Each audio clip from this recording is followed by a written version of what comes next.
Scott, with the holiday season upon us, most people are thinking about buying gifts and spending time with friends and family and loved ones.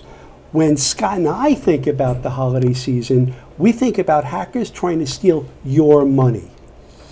Yeah, you're right, George. And especially, the holiday starts with Black Friday. Then so many people are out there shopping, want to get in the stores early.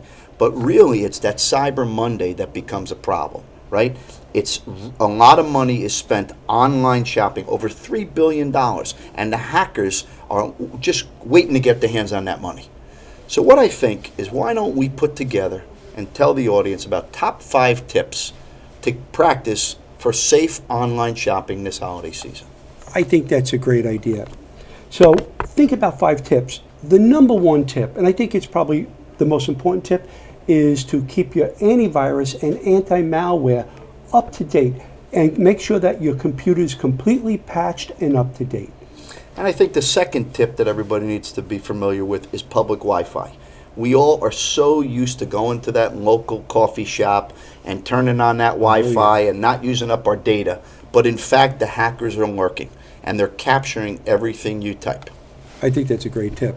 I think the next tip has to be about phishing.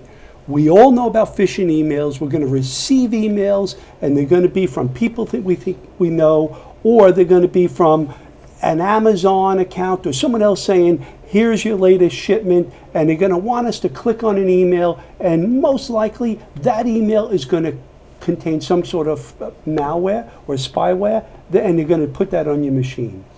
One of the things that I don't think people realize that exists, George, is keystroke encryption, right? We know about it, but not everybody else does. And it's really important because, as we know, one of the favorite tools of the hackers is a keylogger. And therefore, the keystroke encryption technology prevents and hides all your keystrokes from that hacker capturing your credentials. Another great point. And I think one of the fifth point, and probably the most important point, is do not use the same password across all of the sites that you use.